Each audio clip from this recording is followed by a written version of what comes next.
Live from Jeffers. It's Saturday night. Okay. Um, I am not a music instructor. I fail miserably at giving lessons. This is not a lesson. I'm not trying to teach you anything. I'm not trying to sell you anything. Well, maybe I am trying to teach you something.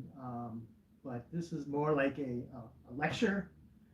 Um, and I'm just going to share my experience with this. So hopefully you'll benefit.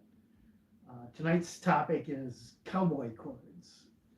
Now, the Mel Bay books will teach you to make an A note by using these three fingers, your index, middle, and ring finger, and going over these three strings, and then playing all the notes. And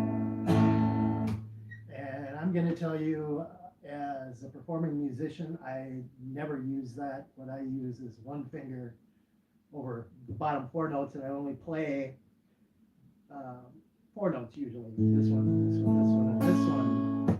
I leave off the high note because it's not going to sound right. It's going to be a seventh, and you can't really. You don't need to play every note in order to have a chord. You only need three for a full chord. There's a thing called power chord, which is only two, and there's a thing called double stops, which are somewhere between playing notes and you're playing two notes at a time, and it creates a harmony.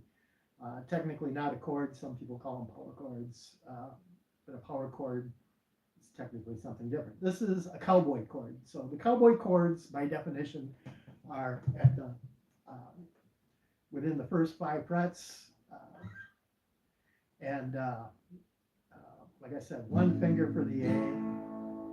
Another thing they'll show you in the Mel Bay books is to use your index finger on your second string, and then middle finger on the third, and then your ring finger on the bottom for a G chord, and then play all of the notes, which is fine because you want to sound out the middle three because that's at most of your G2.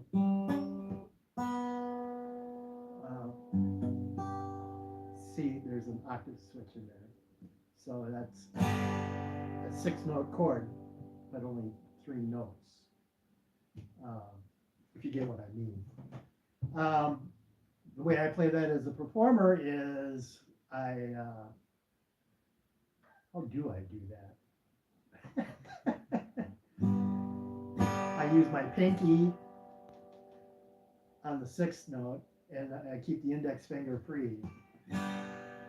And the reason for that is because I'm going from this chord to a C all the time. And you can do this on a C and keep your pinky there. It gives a higher ring, but you don't have to. Just like with this, you can block off these two and have a fuller G note experience. But the other reason you want to use these three like that is you can go quickly to a G7 from the G. And the G7 is also a cowboy chord because ta-da, it's in the first position. All of these chords are played in the first position. The C chord, they'll teach you index, middle, and ring finger right there. Another rendition of this would be a fuller chord like this with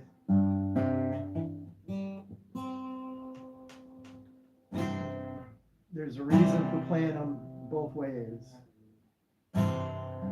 Some people like fuller chords, but if you're switching between chords, and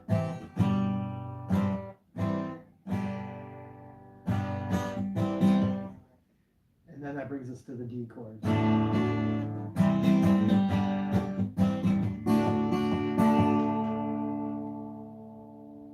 I stick my thumb up over here. You can actually bring down on this one to have a fuller D chord. F sharp is part of the D chord structure. So there you go. But you don't have to. You just don't want to be ringing out the E.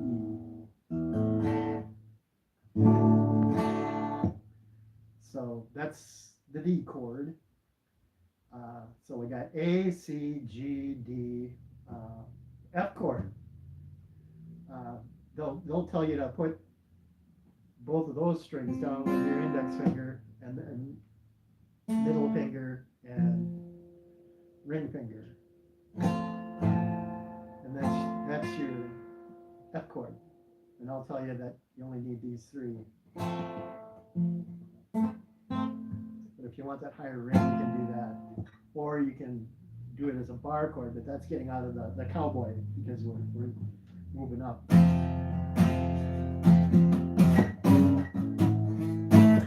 I'm not very good at bar chords either. I never saw any need to use more than 3 notes in a chord.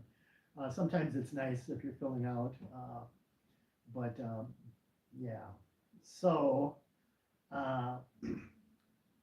let's see, we've got all of them chords. Now here's like what I call one of the most important chords is the E chord. Most players get an eccentricity to them.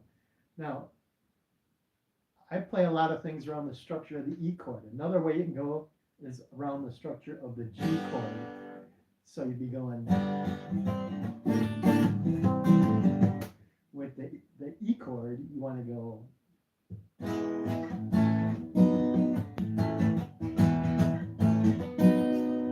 now that's a B chord right there. I'm only playing these three and I'm using the one finger, but I'm doubling down on it because it gives me a little extra weight on that.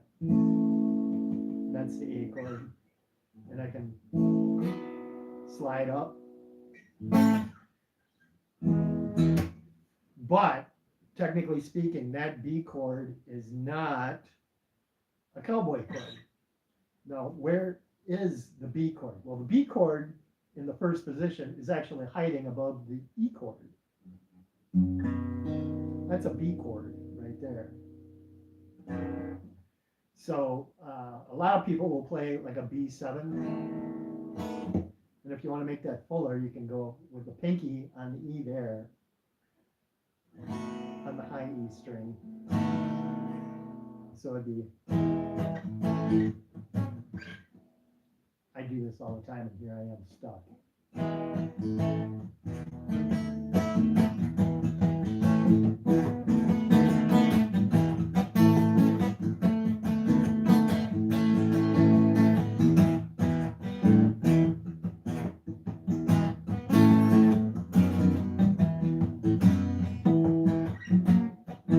That was an F sharp. That's another story. But anyway, those are the cowboy chords in the first position for the major. For the minor, you just pull this one up, and then you got a minor chord there. Minor chords are often used in blues and folk music. For the A to go to the minor chord, it's just the same fingering as the E chord, the same fingering structure. You just move down one. So it'd be, there's E major, A minor, D minor, you're up here.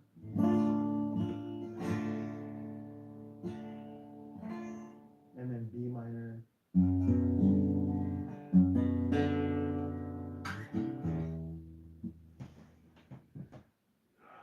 So there you go, or up here.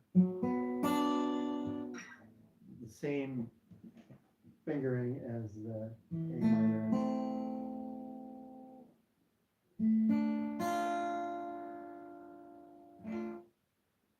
And then C gets a little dicey because that's the major and the minor would be down there. So I don't play the third because the third would be up there. So it's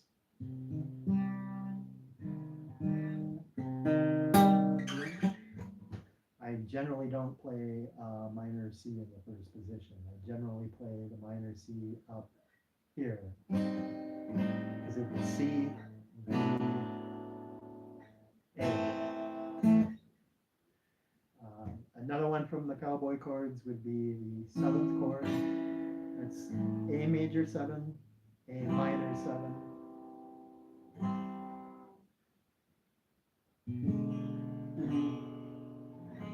7, minor 7, just the one finger.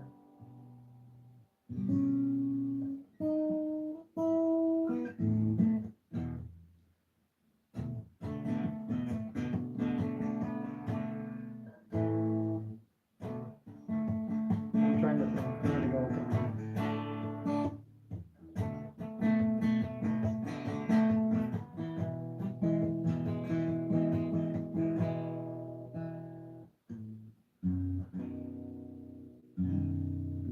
B7,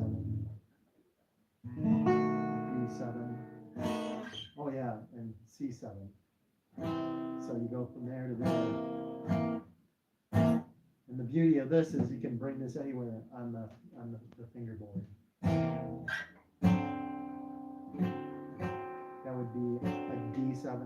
It would be an E7. Also a D7 would be, and then a G7. Okay, I think I covered the basics on cowboy chords and what we're talking about with cowboy chords. I don't really want to get into progressions on this. I kind of want to keep this video short. I know I'm going to be reposting this from the live, and then you can throw comments on when I repost it. I don't know if there's comments going on in the stream right now, because I live in third world America and I got to do all of this on my cell phone, and I wanted it to be right ways so I can't see the screen. Anyways, that's it for tonight. I'll be back next week talking about something else.